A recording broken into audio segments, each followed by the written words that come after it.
Welcome to this edition of the Engage Executive Quarterly. Today we have Russ Lesser, President of Body Glove International. Welcome, Russ. Thank you. I'm glad to be here. Russ, you're a CPA by background and profession, and yet I know that you value the sales function quite highly. That's a little unusual for a CPA, isn't it? Well, actually, I don't know if it is or not. I mean, first of all, let's get the record straight. I'm a totally recovered CPA. I was a CPA from 1965 to 1990, and since then I've been the president of Body Glove. But as I was a CPA, and when I was a CPA, I dealt with a lot of clients, and I watched those that were successful and those who were not so successful. And I came to the obvious realization that you can have the greatest product in the world, but if you don't have somebody who can sell it, you don't do very well.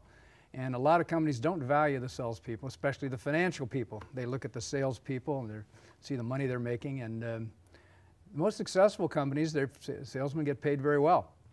And I've seen companies become destroyed when they started looking at the salesmen and cutting their salaries and cutting territories, et cetera, et cetera.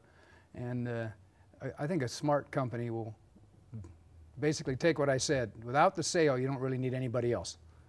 So. And that seems to be so true. Do you have some examples you can think of that you can talk about at all in terms of companies or salespeople? Oh, yeah. I'll give you a couple of examples. I had a friend of mine, one of my clients actually, because when I was a CPA I had obviously had clients, and he was a very successful salesman for one of the original surf brands. I did a lot of work in the surfing industry, diving industry, even back before I was involved with Body Glove full time. And he came in one day and he said he was quitting, and I said, how can you be quitting? Because he was making really good money, and this was back in the late 60s. And he said, well, the accountants are taking over the company. They're cutting my territories, they're cutting our commission rates, they think the salesmen are making too much money, and most of the good salesmen are quitting. Well, they all quit and went work for a new company, and the new company thrived dramatically and did extremely well, and the old company filed Chapter 11 about a year later. Absolutely amazing what happens when you lose the sales incentive, the sales function. I've heard people talk about they have products that can sell themselves. Well, I'm sure that's the case if you have a monopoly or a patent or something, but most companies have competitors, and a lot of the products, if you take we're talking about the surf industry, you take the surf apparel people. A shirt's pretty much a shirt.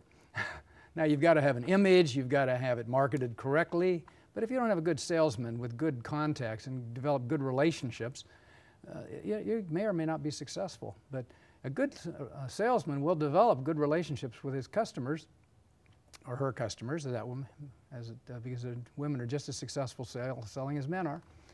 And it just makes a huge difference in your market success. So I'll give you another example, which is really interesting, because I found the best salesmen want to work on commission. Very few salesmen that are worth their salt want to get paid a salary. I had this one client who was, again, a success. He wasn't in the surf business, but he was a very successful salesman for an apparel company. And this was back in the 70s. He was making about $150,000 to $160,000 a year, which was a lot of money back then. And he came in one day and he said, I am so fed up, I'm going to quit. And I said, why are you going to quit? He says, well, they offered me a salary. They want to pay me, put me on salary and pay me $200,000 a year. I said, well, that's about $50,000 more than you're making now. He says, yeah, but there's no incentive for me to do any more. It takes all my incentive away. I can't do that. So he quit. And he went to work for about 3 different other companies and repping them, and pretty soon was making about $250,000 a year. Because it wasn't the fact of the amount of the money was good, but it took away what he needed to be successful, which was an incentive to do better. So he looked at the commission structure as sort of a competitive edge, what fed his competitive juices, and for some people motivated them by fear or whatever it was. Probably would. Well, you know, fear probably, if you don't have confidence in yourself, you probably aren't going to be a good salesman. All right, so the competitive spirit is really what he was looking for to make sure he had, and commission was the way he felt.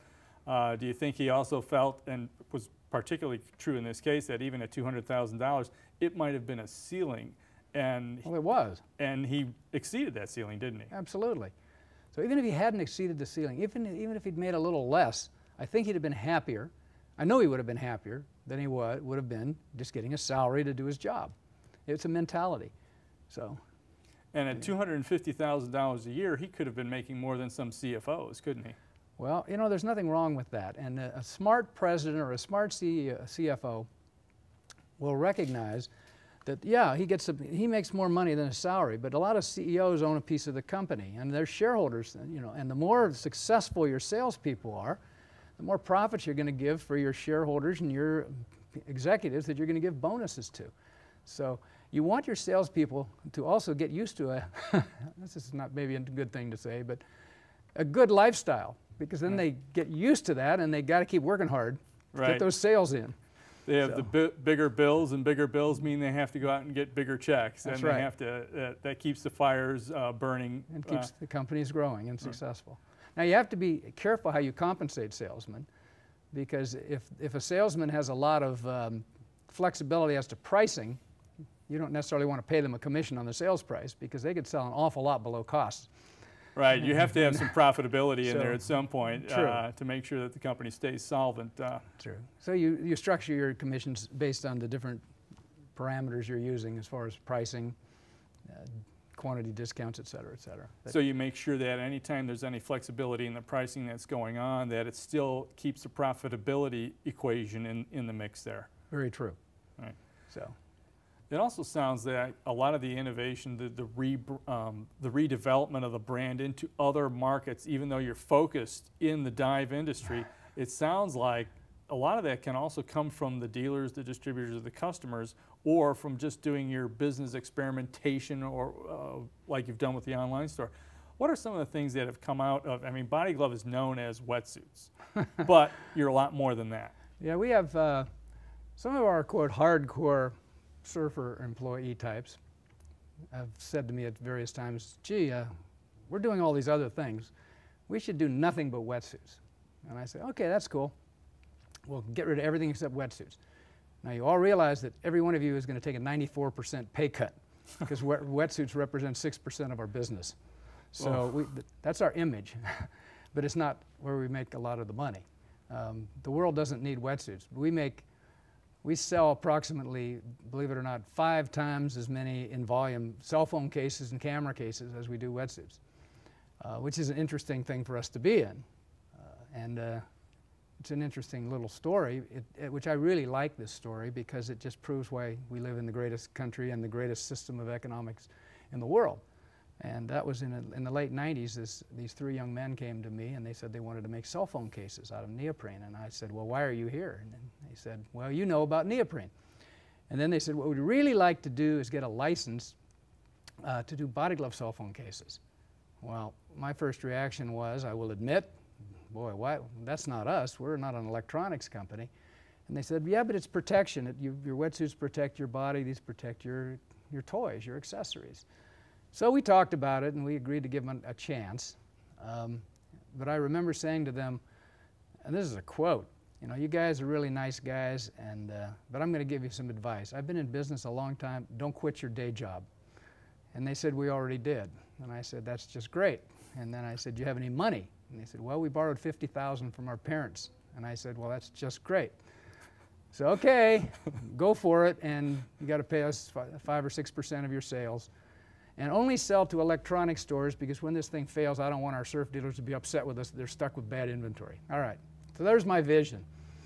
3 years later, they were doing $25 million in sales annually. They sold the company for an undisclosed number that was in the many, many of millions, and each put a substantial amount of money in their pocket. They continue to work on creative ideas. They work with us.